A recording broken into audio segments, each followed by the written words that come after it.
All right, Constance. So can you explain what moral and soul injury are?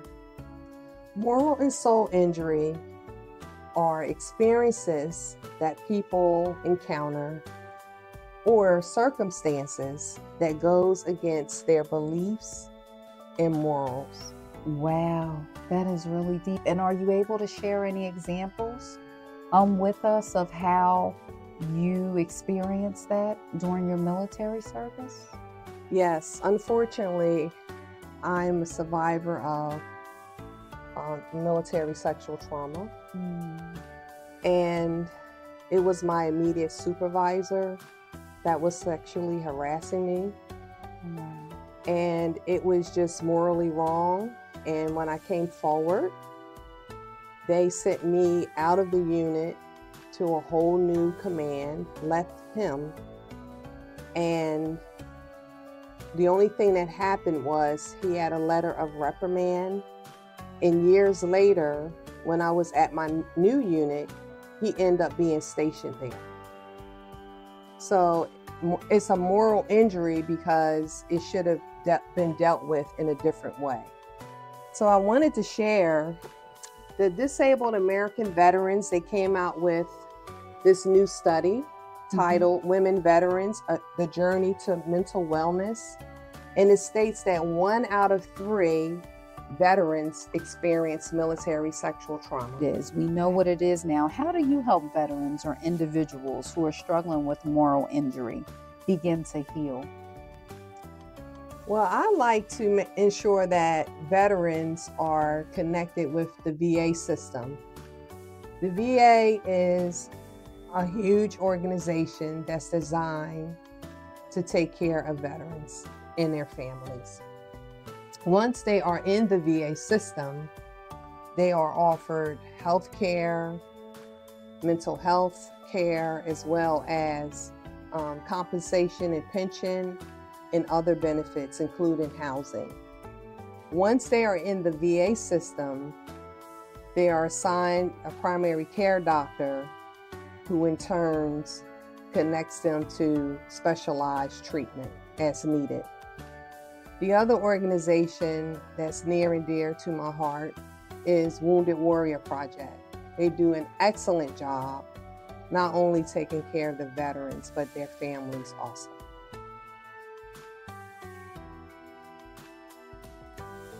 Welcome to Talk the Wellness Tea with Dr. Chalice. I am so excited to have Constance Cotton on my podcast today.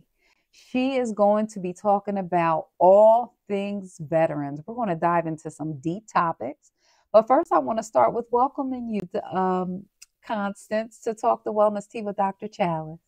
Dr. Chalice, thank you for inviting me. You are so welcome. Why don't you tell us a little bit about yourself, Constance? Yes, my name is Constance Cotton, and I served in the U.S. Army for almost 17 years before I was medically retired in 2004 due to some injuries that I incurred during the Gulf War, also known as Desert Storm or the First Iraq War. I currently live in New Jersey. I'm married with 2 sons. I'm a published author, and I'm an activist for women veterans in the South Jersey area. Wow. Well, listen, I want to stop and take a moment to thank you for your service to our country. Thank you. We appreciate your service. You know, with Veterans Day upcoming, I feel like this discussion is just so important. It's right on time. So let's dive into some deep topics, okay? All right, Constance. So can you explain what moral and soul injury are? Moral and soul injury are experiences that people encounter or circumstances that goes against their beliefs and morals. Wow, that is really deep. And are you able to share any examples with us of how you experienced that during your military service? Yes, unfortunately, I'm a survivor of military sexual trauma. Mm. And it was my immediate supervisor that was sexually harassing me. Oh, wow. And it was just morally wrong. And when I came forward, they sent me out of the unit to a whole new command, left him. And the only thing that happened was he had a letter of reprimand.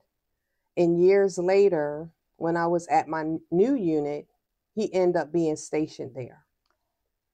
So it's a moral injury because it should have been dealt with in a different way. And then there's a lot of isolation, shame, and guilt when women in the military come forward about their military sexual trauma. And there's also a lot of injustices because it's not handled the way that it should be. So that's a moral injury for sure. Wow. First of all, thank you so much for bravely sharing your story, Yeah. because I can't imagine how difficult that is to share. And there are so many women in the military who've experienced the same thing, similar Absolutely. things. Mm-hmm. And I'm sorry that you had to experience that, especially from someone who has command over you. Absolutely. And it's so prevalent. So I wanted to share the disabled American veterans. They came out with this new study titled Women Veterans, The Journey to Mental Wellness. And it states that 1 out of 3 veterans experience military sexual trauma. Wow. Yes. Wow. Mm-hmm. So 1 out of 3 women experience military sexual trauma.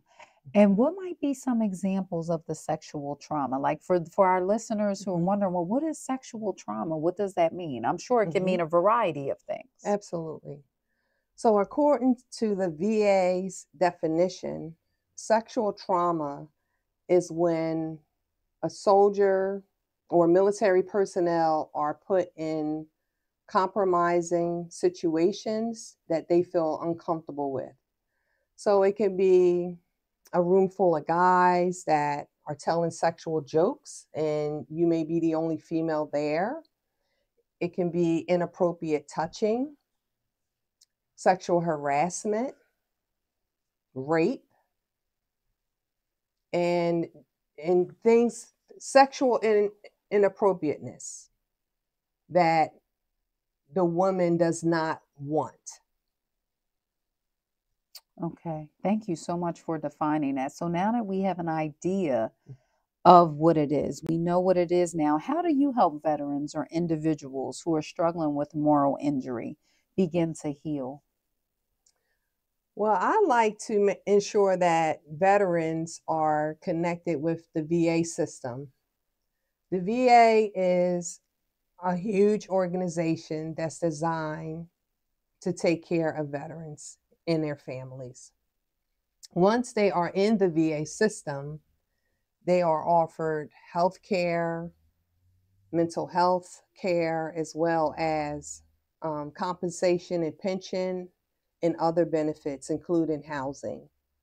Once they are in the VA system, they are assigned a primary care doctor who in turn connects them to specialized treatment as needed. The other organization that's near and dear to my heart is Wounded Warrior Project. They do an excellent job, not only taking care of the veterans, but their families also. Okay. Thank you so much for sharing those resources. So our listeners have resources. If this is something that you're going through, now you have 2 great resources that you can call on to help you. So what are some of the signs that someone may be experiencing moral or soul injury, even if they haven't identified it themselves? People I've come across, including myself, depression, anxiety, post-traumatic stress disorder, isolation, and suicidal ideations Because it's hard to come to grips that the country that you fought for sometimes is the same country that doesn't take care of veterans when they return home. And unfortunately, 18 to 22 veterans commit suicide every day. Wow. And it's hard for veterans to navigate the VA system. So some of them never get their benefits. Yes, I hear you on that about some veterans never getting their benefits, because I actually helped a few veterans fight to get their benefits. When they were denied their benefits, I was asked to complete assessments to help get them their benefits. And I'm so grateful to God that I was able to be that a vehicle for them to get benefits that they have been fighting for years, with the assessment that I was able to complete on them. Um, but you mentioned anxiety and depression, and I just want to break that down a little bit, because we hear those terms. So anxiety is worry about the future. Fear, it may show up in your body with panic symptoms, panic-like symptoms. Your heart may race, your palms may sweat, difficulty concentrating, difficulty sleeping or eating, depression, isolating yourself, losing interest, lack of motivation, oversleeping or sleeping too much, overeating or not eating enough.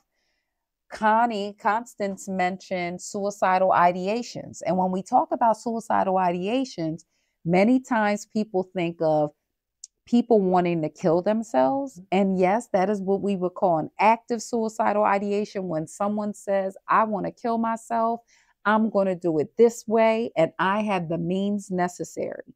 That is what we would call an active suicidal ideation.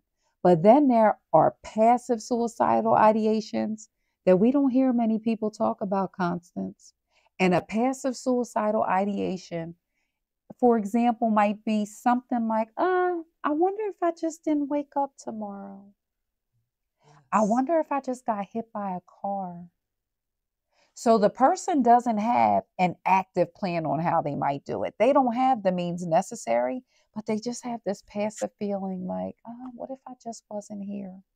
And it's really important to talk about those things.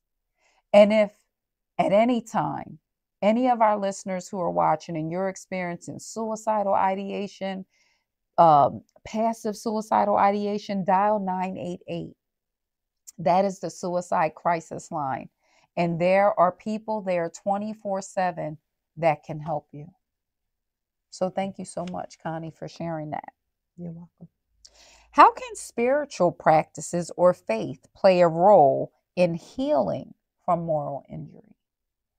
So my journey using faith and spiritual principles was I decided to go to seminary for my master's degree. Wow. And in that space, I was able to learn how to forgive myself and to forgive others, including the government. Yes. And I was also able to write a book after I did my thesis for graduation. Wow, let's share it. And my book is titled On the Battlefield: Overcoming Challenges Associated with the Aftermath of Military Experiences. Wow. And in the book, 5 women share their military sexual trauma. I talk about how military service affects families and how the VA cannot heal veterans alone, that religious organizations play a part in their healing as well. I love that. Oh my God, congratulations. So Constance has written a book. And where can we find this book? On Amazon. Okay, we need to head over to Amazon. On the Battlefield: Overcoming Challenges Associated with the Aftermath of Military Experiences by Constance C. Cotton. Head on over to Amazon and get this book and hear the experiences of women. I'm sure if you've experienced this, or if you think you're experiencing this, you will get so much wisdom knowledge and understanding from this. And when you talk about spirituality being so important, I am a huge proponent of a holistic perspective where our mental health includes our thoughts, our feelings, and our behaviors, but it also includes our physical health, which is nutrition, exercise, and sleep, but also our spiritual health, which is our personal relationship with our higher power, our personal relationship with God. And so in so many communities, especially in the Black community, spirituality is such a buffer to helping people to heal. And I know that's not just in the Black community, that's in many communities. Absolutely. So it really is so important to really embrace that holistic perspective, because spirituality is proven through research. And even you can talk to people anecdotally, and they share their stories and tell you about how their sense of spirituality has really helped them to cope with such tragic and traumatic times. Yes. And for me, when I pray to God and give him my worries and concerns, I feel a sense of relief that I don't have to carry it by myself. And he does answer prayer. Yes, God does. And I love that. And it reminds me of two scriptures. Cast all your cares on him, for he cares for you. And Philippians 4, be anxious for nothing, Yes. but in everything, through prayer and supplication with thanksgiving, make your requests known to God. And the peace which surpasses all understanding will guard our hearts and our minds in Christ Jesus. Yes. And one of my favorite scriptures is, if God be for you, who can be against you? I love it. I love it. And see, you can use, when we talk about spirituality, and Constance talked about prayer. Now we're talking about scripture. You can even meditate on scripture when you're praying to help renew your mind, because the Bible tells us to renew our mind. And we need to renew our mind daily. And when I work with people in counseling sessions, I help people to decipher how a situation causes them to think certain things, feel certain things, and then based on those thoughts and feelings, they then behave in those certain ways. And what we find as a cognitive behavioral therapist is that people have these situations that happen. Life is going to happen to us all, right? And with these situations, we get negative thoughts about it. Those negative thoughts then cause us to feel something negative. So now we're thinking negative. Now we have negative feelings. So what follows? Negative behavior, or behavior that's not constructive. So really the key to cognitive behavioral therapy, which also aligns with the Bible, is to help people renew their mind by restructuring their thoughts. Yes. And I think in the military, you can't put in a 2-week notice. Wow. So you either have to finish your term or go AWOL, which there's ramifications to that. Wow. Like going to prison. Wow. So holding on to my faith during some of the toughest times, especially during the Iraq War, was key to my survival and to my sanity. Because it gets so dark sometimes serving in the military. You're away from your family. You have estranged relationships. Sometimes after you get out the military, your children may think that they were abandoned, especially if the mom served and she had to send her children to family members or friends. Wow. And then she comes back from deployment, from the war, to put her family back together. And then she has to be deployed again. And as I'm sharing this story, that's what happened to my niece. 2 tours in Iraq, came home, ended up with thyroid cancer and PTSD, then unable to care for her son. So my sister had to adopt her grandson. And my niece still struggles today with mental and physical challenges. Wow.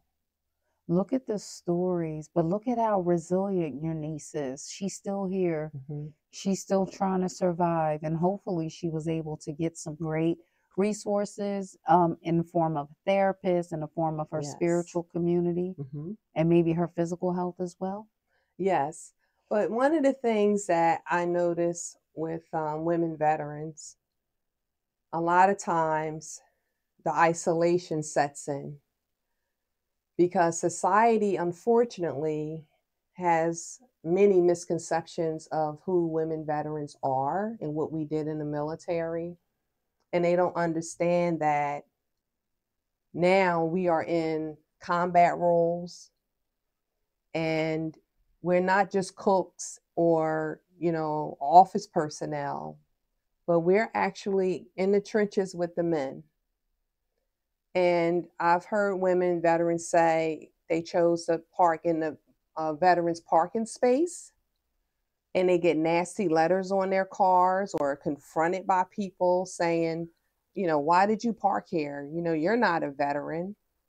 And it's really disrespectful of not giving someone the benefit of the doubt to even understand if they are a veteran. And back to misconceptions, people have their ideas of what women veterans look like. I mean, I served 17 years in the military, made it to Sergeant First Class, Wow. Senior Non-Commissioned Officer, and I was a platoon sergeant. Yes. And for whatever reason, people say, well, you don't look like you serve. So I just chalk it up as ignorance. And I think it's important for women veterans to tell their story so others will have a better understanding of who we are and what we have accomplished to make this world a better place. Yes. And I'm so sorry that you experienced that disrespect, the disrespect that women veterans experience. I can't imagine, like you said, after serving your country for so many years. Yes. And then for people to have you don't look like, what does that look like? Exactly.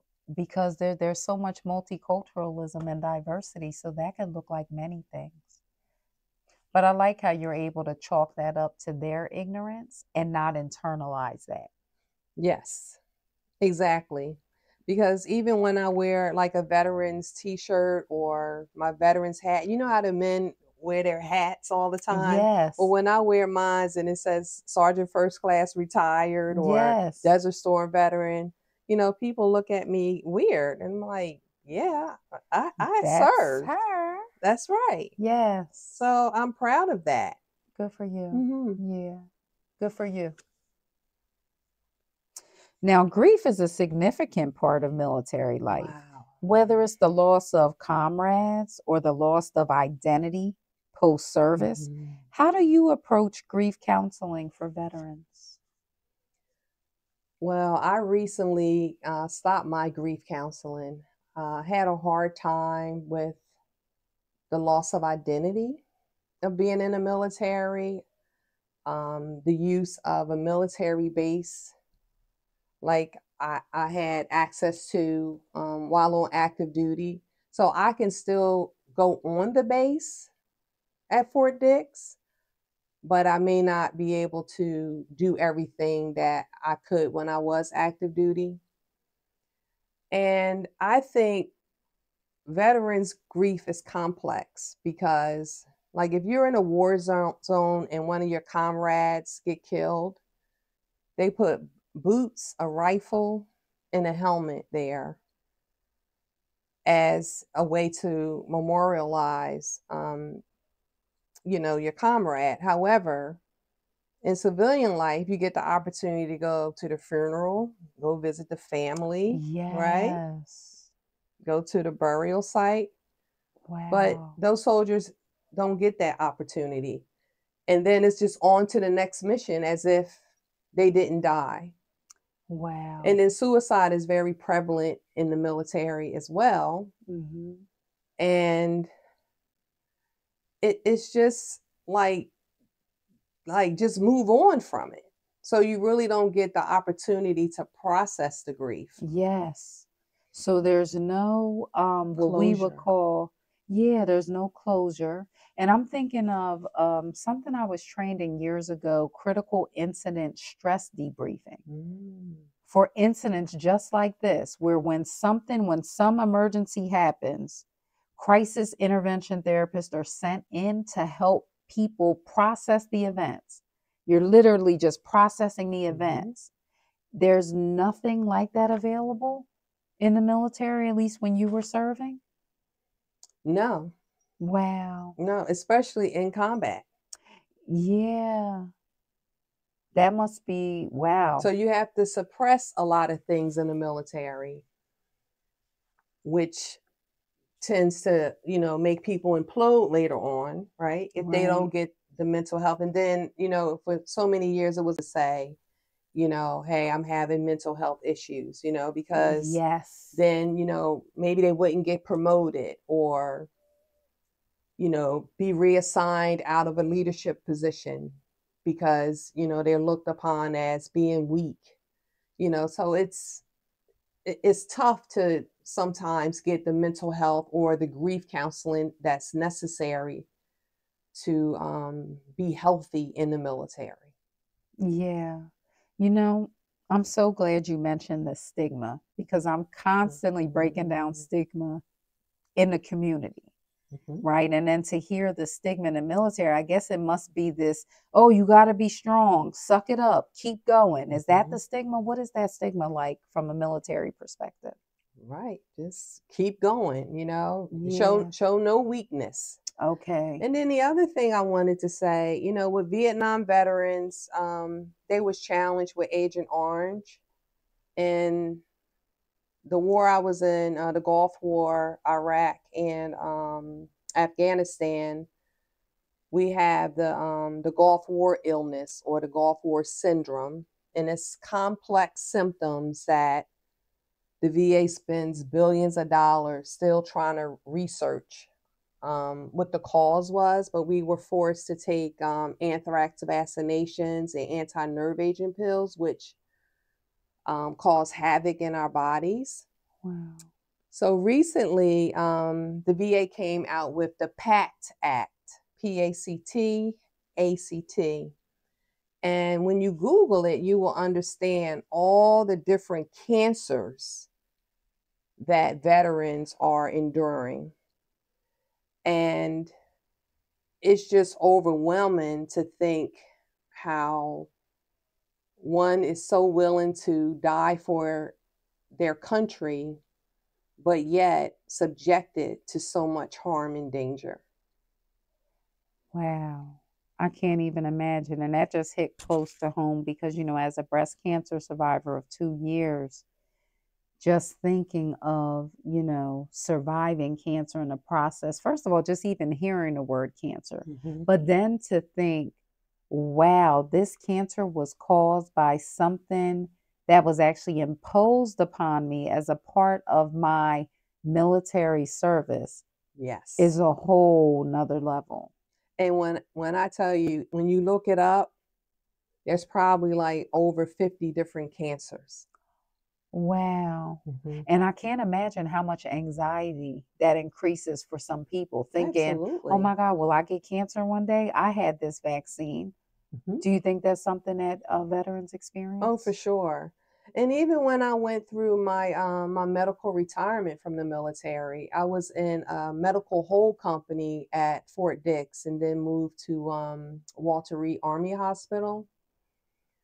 And it might have been about 200 soldiers in this med hold company, and we ate across the hall of physical therapy. The amount of amputees and burn victims that we Oh, had wow. to sadly interact with every day really took a toll on our mental health because we've seen the cost of world war. And when people say thank you for your service, a lot of veterans don't like that. Um, some probably appreciate, saying, I'm grateful that you served or something like that, Okay. because the cost is immeasurable. Wow. And I think that leads to, 18 to 22 veterans committing suicide. And I wanted to say too, there's a lot of caregivers of veterans out here, especially the children. Okay. And I often wonder, does the school systems know the caregivers that are children in their district? Because I can only imagine a child waiting for their parent to come home and they're disabled, whether, like I say, amputees, burn victims, the hidden disabilities like traumatic brain injuries and PTSD and blood clots in your lungs and fibromyalgia, like the list goes on. Wow. And again, I think when people understand what Agent Orange is and the Gulf War illness, that they will have maybe a deeper compassion for veterans. Yeah. Mm-hmm. Thank you so much for sharing that, because I am always hesitant when someone shares with me that they're in the military, because I have heard some veterans, they're offended when you say thank you for serving. But then I don't know what to say. Right. So teach us again. What is it that we should say instead? I appreciate your service. Okay. I appreciate your service. And I'm going to practice doing that too, because I have heard, and I can't understand it, right? Because I'm Mm-hmm. not in the military. Mm-hmm. But, talking and hearing you share your story gives me a greater understanding, and it Mm-hmm. helps increase our empathy, right? When we hear people share their personal stories and how that affects them. Right. Because, a lot of us feel like you don't have to thank me because that's what I signed up to do. Right. Okay. So just, yeah, I appreciate, or I have to really think about maybe some other ways, to ask that. Yeah. Mm-hmm. Okay. I love that. So I appreciate your service. How about if we all start trying to use that saying instead of the customary, thank you for your service, Mm-hmm. right? So thank you. Yes. And I wanted to say too, back to military sexual trauma. My story is it started at the recruiting station. Recruiters coming on to you, Wow. wanting a relationship or, saying, hey, if you sleep with me, I can try to get you, certain positions in the military, which is so inappropriate. Most people coming in, might be, say, from 18 to 21 and don't know any better. So, they succumb to these types of pressures. Wow. And then in basic training, drill sergeants, putting pressure on women Wow. to sleep with them in order to pass basic training. Oh my goodness. So, and then you go to your regular duty station, then it's there. So it's like, I don't think women signed up to go in the military for that type of treatment. Yeah. And it is a moral injury. Yes. And then the other thing I wanted to say, racism is a moral injury. Oh, yes. That's also prevalent in the military. And, sometimes racism prevents you from getting promoted, or, you might be assigned to a difficult location or job. You're overlooked and just mistreated.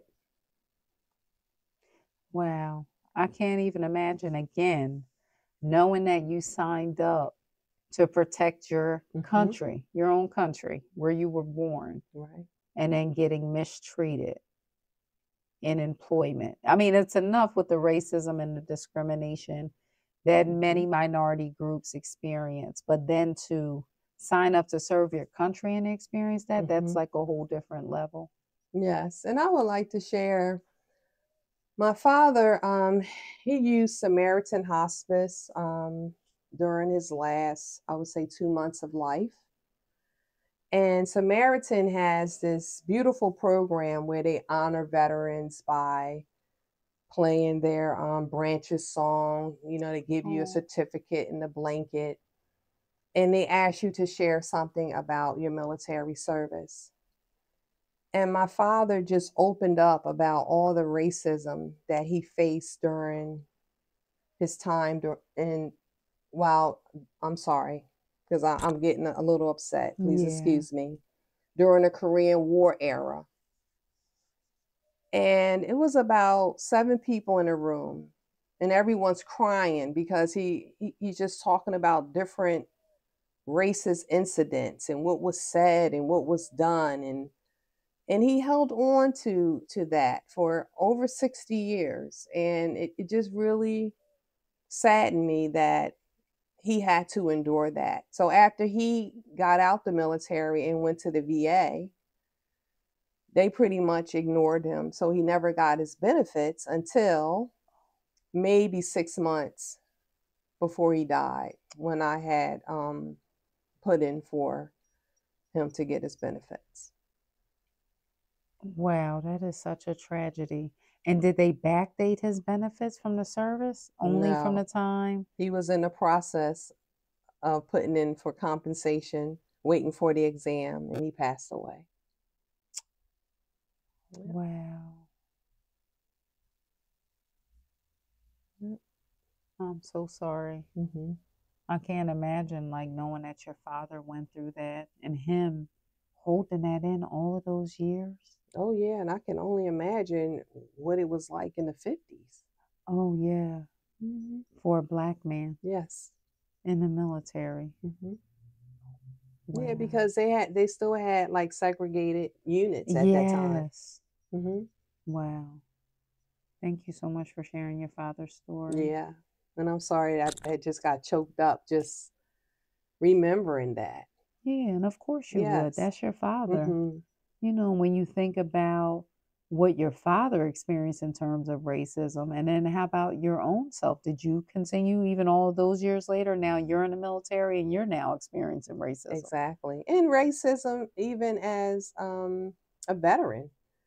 I think back in June, NBC News put out an article how Black veterans are denied benefits more than other ethnicities.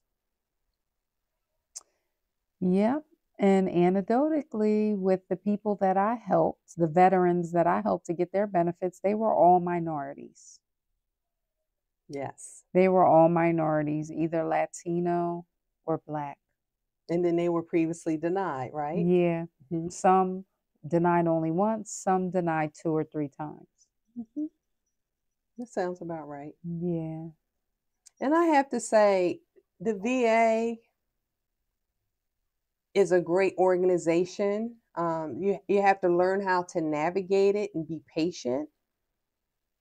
And just like any other organization, they have their challenges. But I think the VA has improved drastically, and more veterans are definitely putting in for their benefits and being granted them. Good. That's good to hear. Okay, so you mentioned families earlier. So how, can families support a loved one who is grieving a moral or physical loss related to their military services? I think the family can reach out to the local military organizations like the VFW, American Legion, Disabled American Veterans, Wounded Warrior Project, the VA, and also a hidden gem, the Vet Center. Vet centers are designed for veterans to get confidential mental health counseling, and the VA is unable to see the things that you talk about when you go to the vet center. So that's where I went for about 9 months. My counselor was a Navy veteran, female, and I was able to heal in so many ways having her as my counselor. Thank God. Thank God. I'm so happy for you that you embrace the mental health services because despite that stigma that is placed upon military veterans, suck it up, be strong.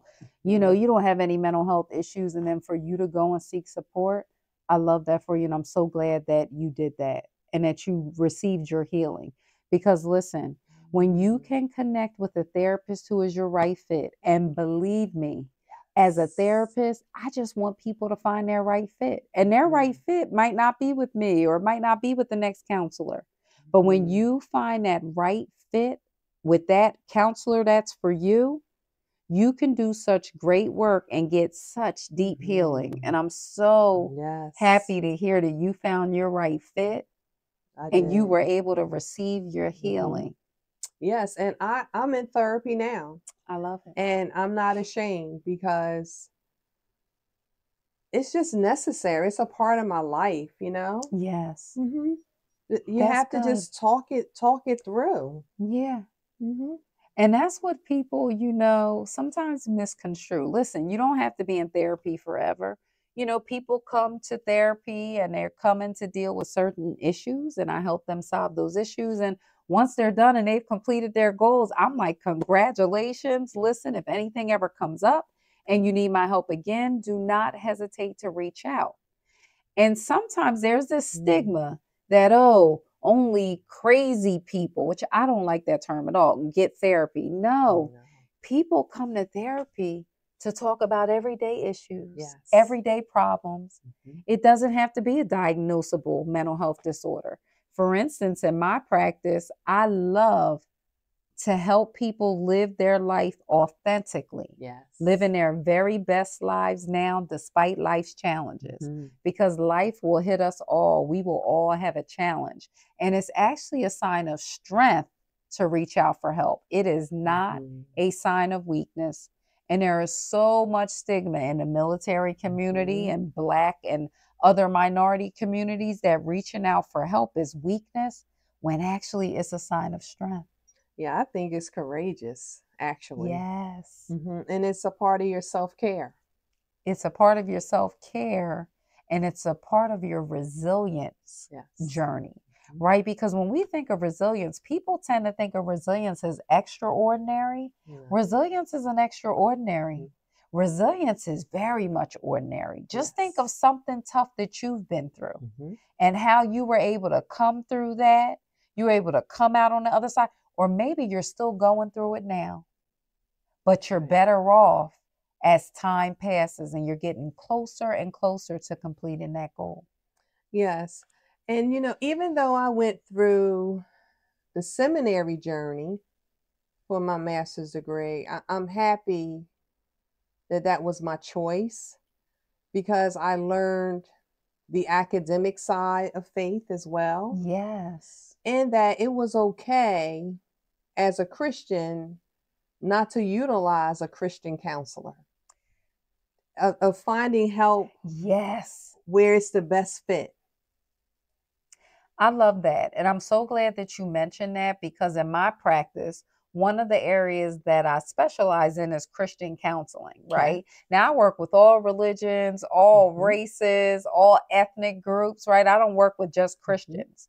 But one thing I have experienced in my practice is that the Christians that come to me for counseling prefer a Christian counselor, because they feel like if they're not going to a Christian counselor, then there's a demonic influence there. And then I have clients who sometimes they just want to know that I'm Christian. Some clients just want to know that I'm Christian, but they also want me to pray with them. They want me to share scriptures with them, but not everybody wants that. But I love to hear you share this opposite perspective, that if you can't find a Christian counselor, because that's what a lot of people tell me as well. Oh my God, or some people discover me and they find out along the way and they say, oh my goodness, I feel like this was God sent. I didn't know you were a Christian counselor. I'm like, real, and they feel like it was just this divine connection. But you won't always be able to find a Christian counselor. And when you can't and you need help, if you can find someone that you're able to connect with, because let me tell you, and the research shows this, the greatest part of people being able to change and heal is that therapeutic alliance that they have with their therapist. It's not the technique that the therapist is, it's actually the relationship. Building that relationship with your therapist is so important. So I'm so happy to hear you share the opposite side of what I typically experience when people are coming to me for Christian counseling. Right.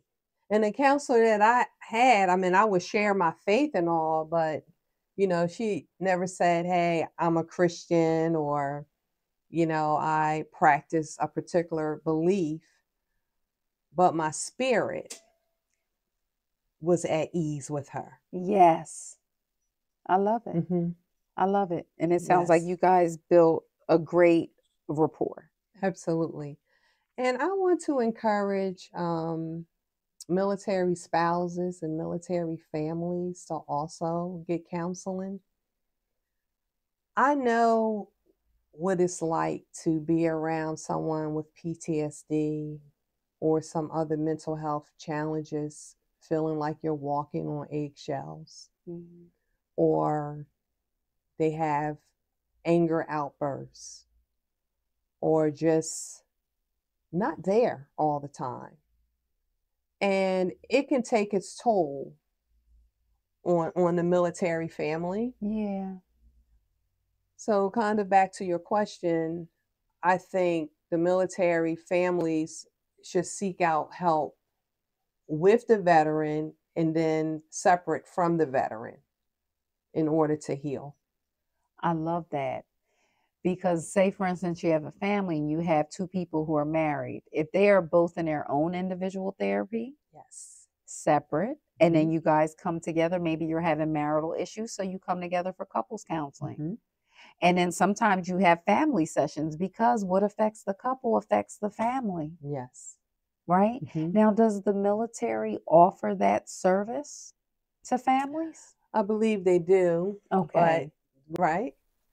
And depending on where you're stationed, you know, maybe the military spouse is away a lot and unable to go to the counseling sessions. Yes. And hopefully with the increase in popularity of telehealth, hopefully that's available. You know, there are some barriers there with licensure and the therapist needing to be licensed in the state where the one spouse is and the state where the other spouse is. For instance, I'm licensed in Georgia, Florida, Delaware, and New Jersey. And I get referrals here and there for people where somebody's located in Georgia and somebody's located in Florida. And because I'm licensed in those states, I'm able to help. So I definitely know telehealth and licensure has increased. And a lot of that push, you know, for those policy changes has come from the military influence of being located in different places. Now, another issue I want to bring up that comes to mind when you said the families, I'm thinking about the unique challenges that men face. So we have stigma, and then we have the unique challenges that men face with reaching out for help. Man up. That's not masculine. Suck it up. You don't have feelings. Yes, men do have feelings. So that extra layer of stigma that husbands that are in the military or they're the spouse of the military may face as well. You know, I'm sure there may be some challenges where if one person is in the military but the other isn't, the other partner might feel like, well, that's your issue. You go deal with it. Yes. But whatever issues you're dealing with affects you as a couple and it affects your family. It's like a trickle effect. Yeah, you're right. Recently, I was invited to a military veterans conference in Brooklyn, and we were talking about this book with the DAV about military sexual trauma, and 3 men came forward with their military sexual trauma. So sometimes with the hazing, and like I said, mistreatment, power dynamics, men are definitely suffering in silence. Yes. And it's such a shame. And I want to encourage the men and the military veterans. It's okay to reach out for help. If you need to see a therapist, if you need to talk to someone, it is okay. There's no need to suffer in silence. Don't suffer in silence. It literally, is strength and courage. Yes. Like Constance shared, to reach out for help. You know, when you shared that 1 in 3 people in the military have experienced trauma, I wondered if men were included in that. No, so But this is just for the women. Yes. Women veterans, the journey to mental wellness. This is just 1 in 3 women. I wonder, because when we talk about stigma for men and women, there's also the stigma that comes with speaking up or being labeled. Some people don't want to be labeled. What is your experience with that? Yeah, I mean, people are looked upon as being tainted or just like awful, you know? Yeah. Like no one would want to be with that person if they dealt with military sexual trauma. Yes. And I wanted to share too, I was at this moral injury class at Moravian, and we were talking about military sexual trauma. And some of the male veterans, they came forward and said, you know, I should have spoken up when the female was brought in the barracks and the men had their way with her. Wow. Or I should have spoke up when I saw, a peer inappropriately touch a woman. Yeah. So men play a huge part in military sexual trauma. And sometimes the guilt and shame of not telling, right? Yes. Or coming forward about it heavily weighs them down. Wow. And, some of them are predators. Yes. Yeah. Wow. So we want to use this moment just to encourage whoever may be viewing. Speak up. Speak up. Help your fellow person. Don't prey, P-R-E-Y, on women. Pray, P-R-A-Y, for women. Okay? Yeah, you're right. Let's stop the predatory behaviors. If that was your mother or your sister or your wife, your grandmother, wouldn't you want someone to speak up for her? Yes. And I encourage those who have the ability to set up a women veterans panel, whether it's at their jobs or organizations, to do so as a way of better understanding women veterans.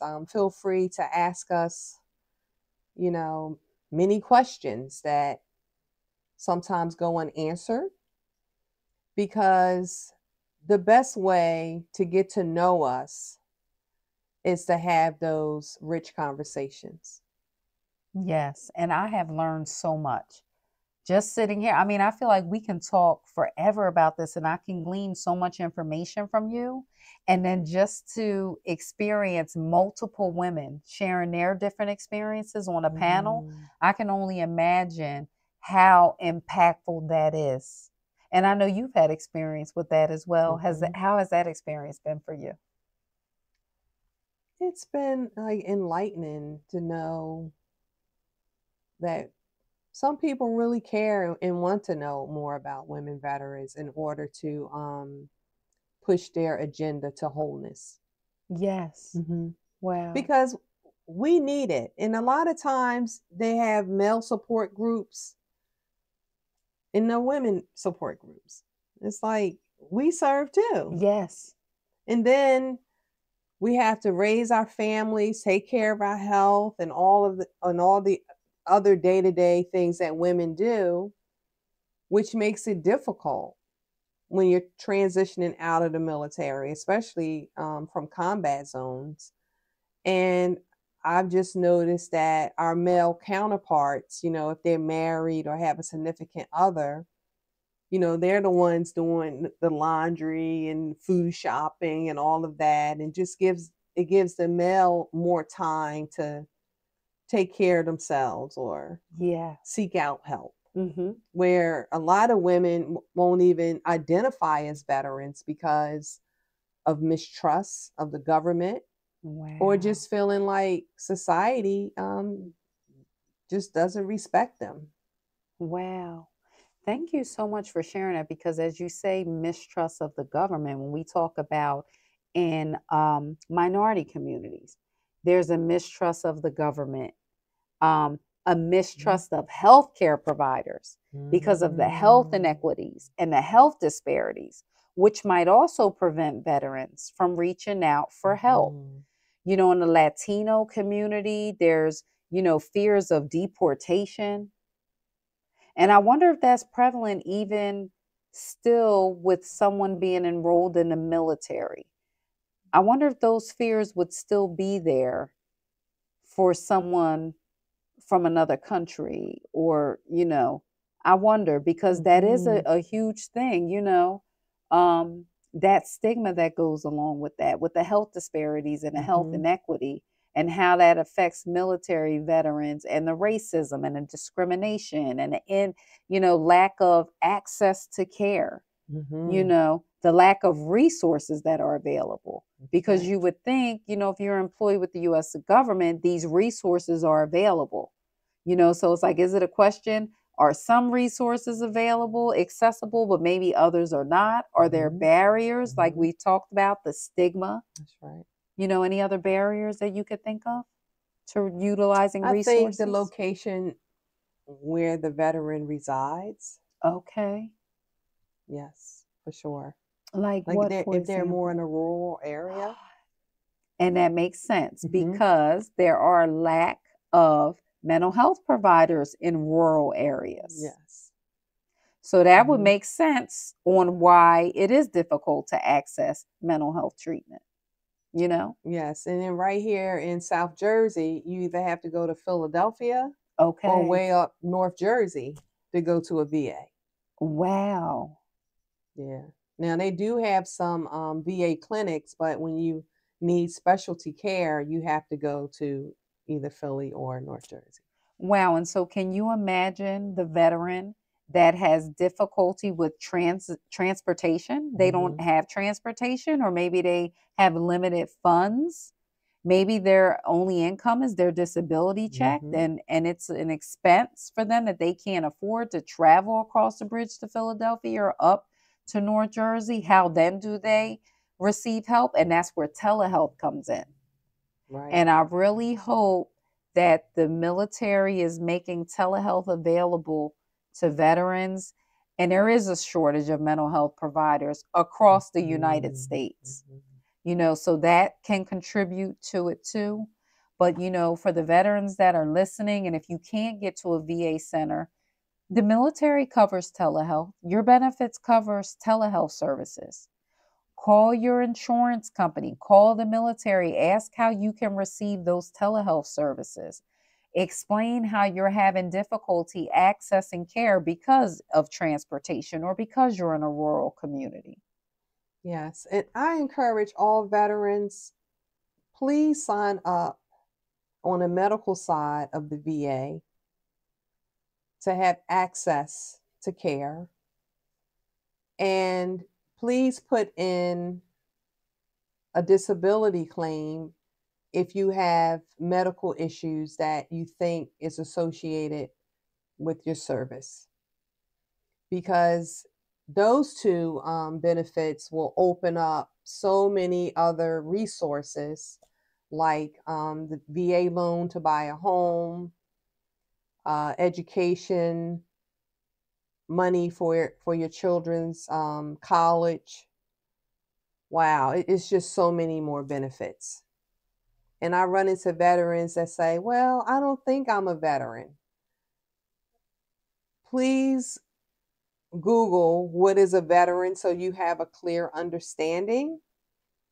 But more importantly, if in doubt, dial 1-800-827-1000. And that's the number to the VA. And you are able to ask a VA representative any questions concerning your service and your status as a veteran. Wow. Thank you so much for sharing all of these great resources. But more importantly, Constance, thank you so much for sharing your heartwarming story.